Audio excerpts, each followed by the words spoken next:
It was while attending UCLA's film school that screenwriter Scott Kosar was inspired to write his original script for The Machinist. He traveled home late at night from his classes through old industrial districts and imagined a story about a lonely factory worker suffering from severe insomnia and how it could affect his work, which evolved into this Dostoevskian character study of a mentally disturbed man's existential crisis. Later, director Brad Anderson, who was coming off the 2001 indie horror film Session 9, showed interest in directing Kosar's script.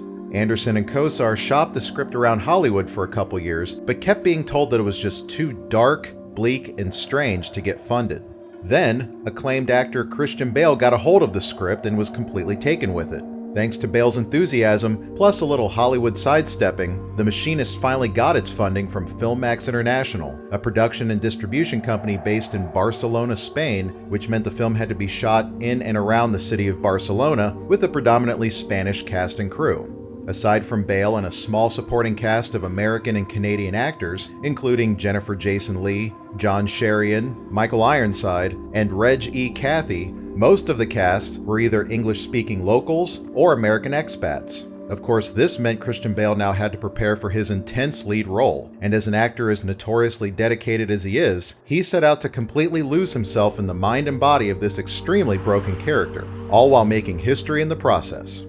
In screenwriter Scott Kosar's script for The Machinist, the main character, Trevor Resnick, is described as a 99-pound walking skeleton, a tortured man at death's door.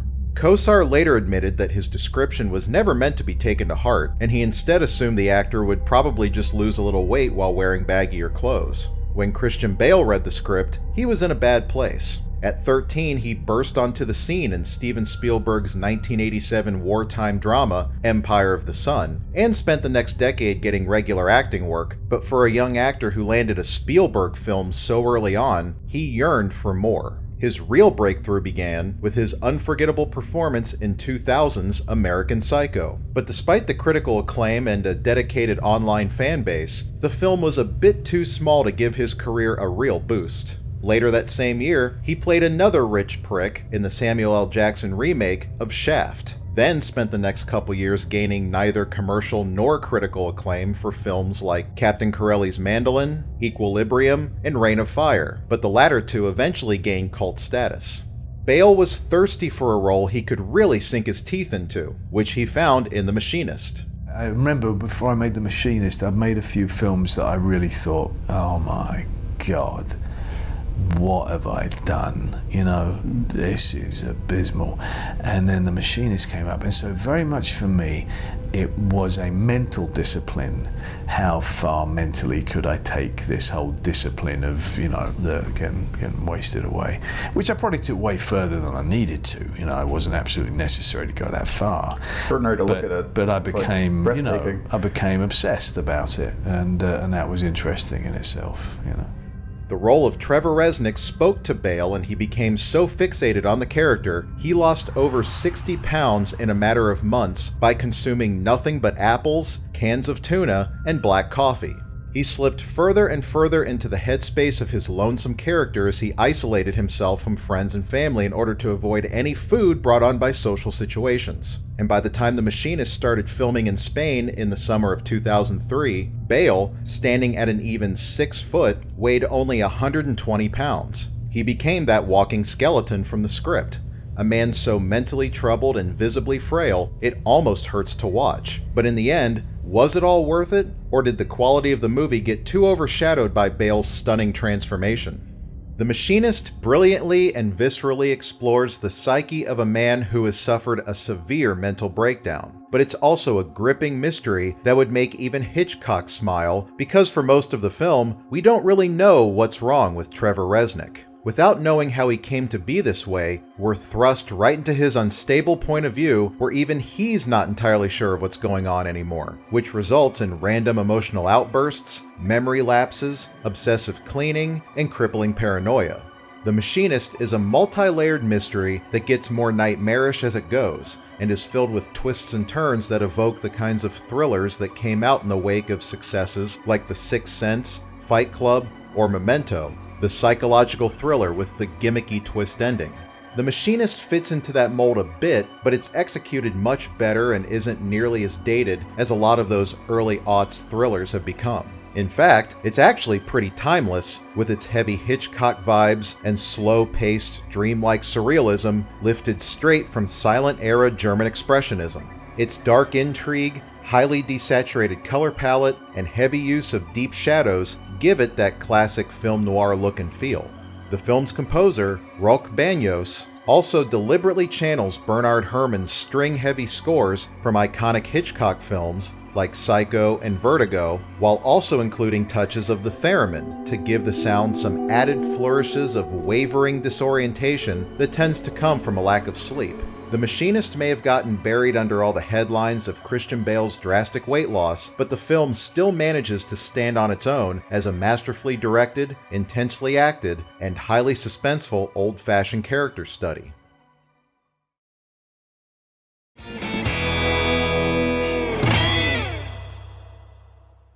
With a lot of parts, I've never particularly been asked to do transformations, but you just go, you just get it in your head, and you just go, I need to. That's what I need to do. I don't know how to play that part without looking that way. I always talk with the director about it. It's just that they don't necessarily understand quite to what lengths I might be talking about. For a long time now, we've seen Christian Bale go to great lengths to slip into any role, no matter the size or the shape. And because of his unwavering self-discipline and passionate dedication to the craft, he's become one of my favorite actors over the years. What he did for The Machinist isn't really aspirational, but it is admirable, and has remained one of the most extreme examples of an actor's physical transformation in cinema history. Before he even went off to film The Machinist, Bale met with director Christopher Nolan about starring in his reboot of the Batman franchise. Only problem was, Bale was rail thin at the time. As soon as The Machinist wrapped production in late summer of 2003, Bale started bulking up right away, gaining a whopping 100 pounds in the blink of an eye, which created a few complications leading up to the filming of Batman Begins. When I first met Christian, he was extraordinarily thin, having lost an enormous amount of weight for The Machinist, which he was about to go off and shoot. He did call me and say, well, how do you look right now? Like, how am I gonna seriously be able to suggest to Warner Brothers that you could play Batman ever if, you're that skinny? He then proceeded to put on a lot of weight in muscle terms and really try and bulk up, because I had impressed upon him the idea that for Bruce Wayne to really fill that suit, he was gonna have to be very, very large. I was just stuffing my face all day long and lifting heavy weights and eating more, and eventually went up to like 220 pounds. But I was kind of like a bear. I wasn't really like a martial arts, guy all lean and ripped and everything like that. And a number of the crew I'd worked with on previous movies, they looked at me and they were like, bloody hell, Chris, what are we doing here? Fat Man or Batman? And so I realized, okay, that's not what he had meant, so I had to then try and lose a lot of weight. Following Batman Begins, Bale shed the pounds again to play an emaciated German POW during the Vietnam War in the Werner Herzog docudrama Rescue Dawn, before gaining it back again for The Dark Knight in 2008. Back down he went for his Oscar-winning performance in 2010's The Fighter, where he played real-life professional boxer and former drug addict Dickie Eklund. After bulking back up to play Batman one last time in The Dark Knight Rises, he gained even more weight for 2013's American Hustle, which nabbed him another Oscar nomination. And after starring in films like The Big Short and Hostiles, Bale more recently packed on the pounds yet again to portray former Vice President Dick Cheney in the 2018 comedic drama Vice, for which he got his fourth Oscar nomination. Christian Bale has become as recognized for his jaw-dropping weight fluctuations as he has his intense performances, and you could say that it all started with Trevor Resnick, one of Bale's most career-defining roles. Well, at least the ones that don't involve capes or Huey Lewis albums. The 2009 Blu-ray for The Machinist ported over all of the bonus content from the original 2005 DVD while adding a couple newer featurettes to the mix. First up is a feature-length audio commentary track with director Brad Anderson, who goes through a lot of the behind-the-scenes nuts and bolts in a comprehensive and engaging way. Manifesting the Machinist is probably the best featurette of the bunch, as it tells the story behind the making of the film in a detailed yet concise enough fashion. The Machinist, hiding in plain sight, is an interesting feature that points out and explains the meaning behind a lot of the clues the film drops along the way that hint towards its twist ending, some being way more obvious than others. The Machinist Breaking the Rules is a featurette from the original DVD that's a little all over the place, but still provides us with some excellent behind-the-scenes coverage where we get to see just how exhaustive the production must have been for Bale in his highly weakened state. We round out the disc with 8 deleted scenes that were probably best left on the cutting room floor and the film's original theatrical trailer. Do you feel that you have to physically transform yourself in order to play a better role?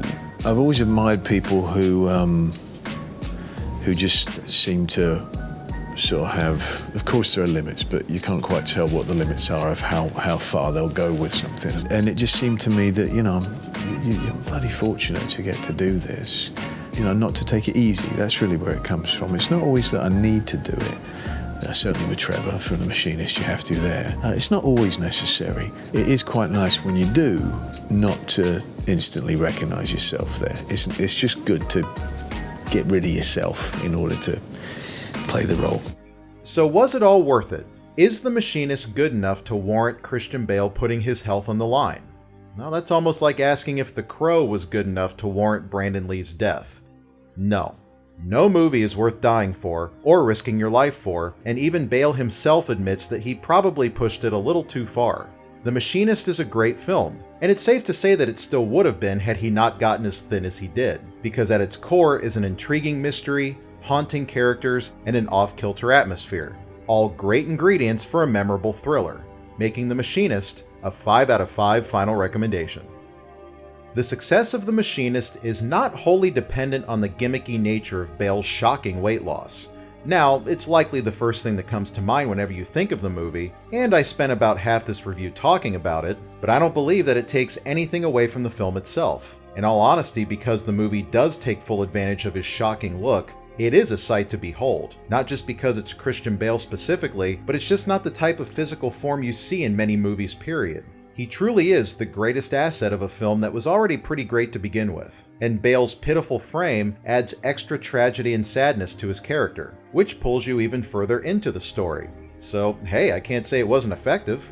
The Machinist, as a movie, I highly recommend, but as a diet plan, not so much. So you never told yourself, I went too far? Well, it never feels like too far, does it? Because you come out of it the other side. I've certainly been told that by other people, that I went too far. Oh yeah? For which role, for example? Bloody near all of them, according to my wife.